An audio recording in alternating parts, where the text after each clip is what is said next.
Bismillahirrahmanirrahim. Assalamu alaikum. I hope you are enjoying your lectures. So today we are going to discuss about network models. Three type of network models are there, and the first one that we have discussed yesterday, that was client server model, and second is peer to peer model, and third is hybrid model. So today you will discuss about its advantages and disadvantages, and we will discuss that which one is better to use. Okay, and the first one is client server model. In client server model, one server is there who provides services to the client computers or terminal computers. Client request to the server through internet, and client then get response from the server.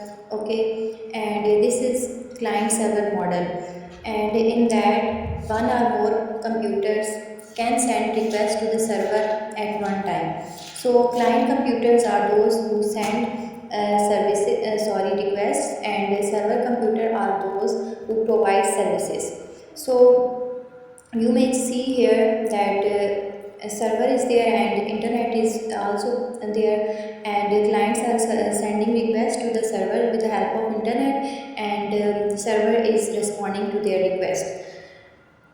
So we have to discuss about its advantages and disadvantages. Advantages are that it reduces the volume of data traffic over the internet. Means that how the data traffic is reduced, that because one server is there and it is responding to many clients at a time. Like in bookshop, many clients are there, and the server is dealing to those clients at a time. Okay, and it provides faster responses to the clients.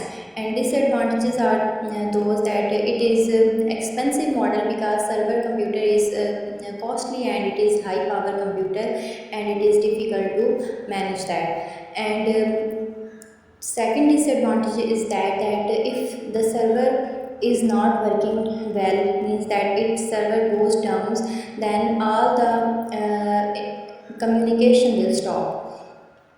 Okay, and second model is that is peer-to-peer model, in which there is no presence of server computer, only client computers interact with each other with the help of internet. And you may see its definition that computers in peer-to-peer model have same state. There is no server computer to control the computers. Each computer in this network can communicate to the devices, and also share the files to the other computers. Means like if a teacher left the class, I am giving you example that if teacher leave the class, then all the students will communicate with each other, and will share the things with each other. Okay, so that was the example of peer to peer model. And the difference between client server model and peer to peer model is that in client server model, server is present who is dealing to all the clients, and in peer to peer model, no server is present, all the computers states are same. And you may see here the diagram that students are communicating with each other. So it is an example of peer to peer model. So we are going to discuss about its advantages and disadvantages. Peer-to-peer model is easy to set up and easy to maintain, because all the states of client computers are same, and it requires less expense as compared to server or client model, and it is portable and it is usable for small environment. Its disadvantages are that if so many computers are connected with each other in peer-to-peer model, then it will slow down the process, and it is also less secure, because data is shared with all the clients over the network.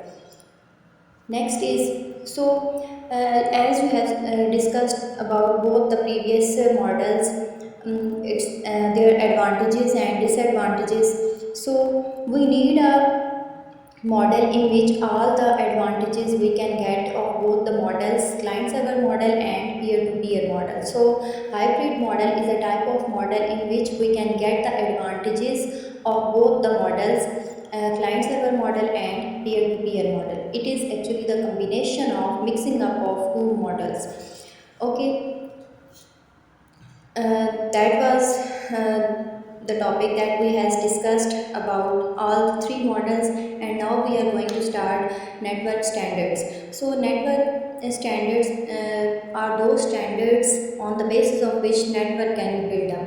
So it means that it can be any information about the network. If you are going to build up a network, then you need some information about that, and it contains technical and physical specification which about the network being designed, and those physical and technical specification will help you for the practical implementation of building the network.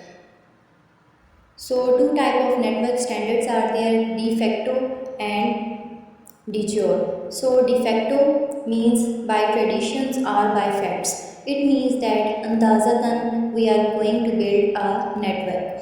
So it contains historical development about a network. Okay, and de jure is means that it is according to law, and in de facto we don't need any regulations, only we follow the traditions, and in de jure all the requirements must be fulfilled to build a network. So some organizations are given here who are defining the network standards.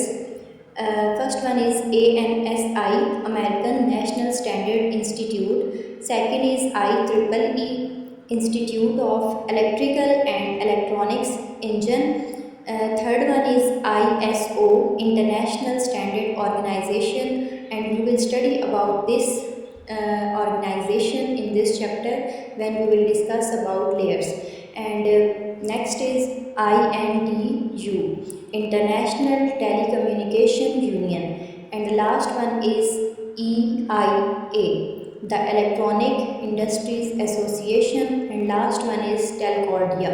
So you have to read from the book till this topic, and you have to make a flow chart that cover all the concepts you got till this topic, and you have to prepare all the different questions, advantages and disadvantages of all the three models, and after that you have to conduct a test of 10 marks after preparing it. And if any confusion is there, you may ask from me. Thank you for watching. Allah Hafiz.